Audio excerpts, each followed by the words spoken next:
Oke, halo semuanya dan selamat datang. Hari ini kita bakal ngebahas sebuah protokol yang bener-bener kuat buat ngambil keputusan. Anggap aja ini sistem buat stres tes ide-ide terbaik Anda sebelum semuanya jadi berantakan. Yuk kita mulai. Kita semua pasti pernah deh ngerasain ini. Anda punya ide yang rasanya tuh sempurna banget. Wah, ini dia. Tapi entah kenapa pas dieksekusi hasilnya malah zong. Saya yakin kita semua tahu betul rasanya. Protokol yang mau kita bedah ini lahir dari sebuah pelajaran yang sangat mahal loh. Ini datang dari seorang CEO lulusan MIT yang dulunya bahkan pernah hidup di jalanan. Kesimpulannya dia simpel tapi dalam. Kita sering gagal bukan karena idenya jelek, tapi karena kita keburu terlalu cinta sama ide kita sendiri. Nah, akar masalahnya itu ada di sebuah jebakan psikologis yang sadar atau enggak, kita semua rentan kena. Namanya efek IKEA. Dan ini alasan utama kenapa ide kita yang paling cemerlang sekalipun bisa gagal total. Konsepnya gampang banget. Sama kayak kita lebih bangga sama meja rakitan sendiri, walaupun mungkin agak miring dikit, kita juga ngasih nilai yang berlebihan sama ide yang lahir dari kepala kita sendiri. Kita jadi terikat secara emosional sama ide itu. Dan disinilah letak bahayanya. Efek IKEA ini bikin kita buta. Kita jadi nggak bisa lihat celah-celah, kelemahan, atau alasan kenapa ide kita mungkin banget bakal gagal. Akibatnya, kita bisa aja menghabiskan waktu dan sumber daya buat membangun sebuah kota hantu, proyek keren yang ternyata nggak diinginkan siapa-siapa. Tapi tenang aja, ada solusinya kok. Kita akan bedah tuntas protokol anti-mentor ini.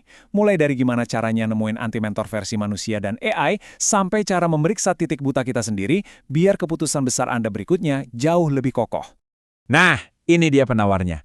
Protokol anti-mentor ini intinya adalah ubah total cara kita berpikir. Tujuannya bukan lagi nyari orang buat setuju sama kita, buat dapat validasi. Bukan. Tapi justru sebaliknya, kita secara aktif mencari celah buat ngebuktiin di mana kita mungkin salah. Protokol ini punya 3 langkah praktis. Pertama, kita mulai dengan elemen yang paling penting, manusia. Langkah pertama ini yang paling fundamental. Cari satu orang yang bisa berperan jadi ibaratnya iblisnya ide Anda, yang tugasnya adalah ngebantah habis-habisan. Caranya simple banget tapi efeknya luar biasa.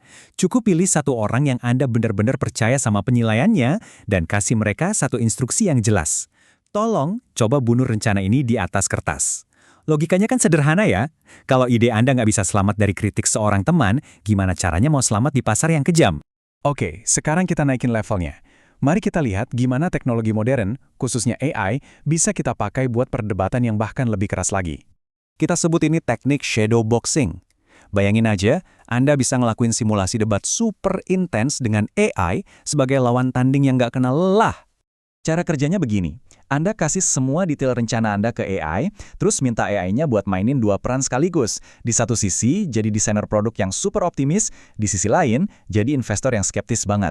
Nah, dengan ngebiarin 2 persona ini berdebat satu sama lain, AI bakal secara otomatis ngebongkar setiap celah dan asumsi lemah dalam rencana Anda, jauh sebelum Anda mempertaruhkannya di dunia nyata.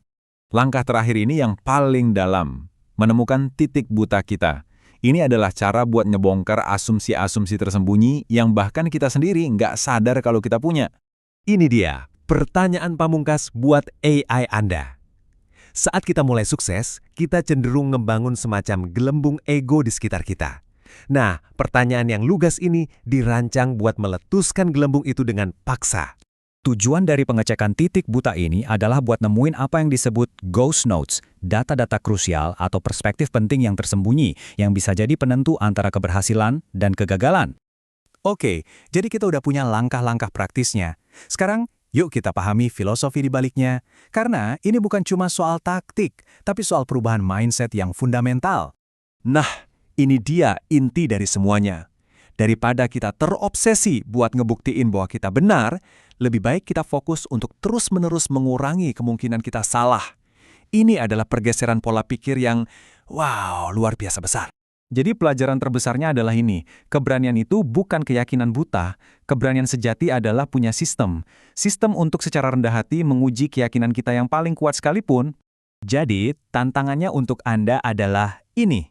Sebelum ngambil keputusan besar berikutnya, mau itu dalam karir, bisnis, atau hidup, coba tanyakan ke diri sendiri, siapa yang akan jadi anti-mentor saya hari ini?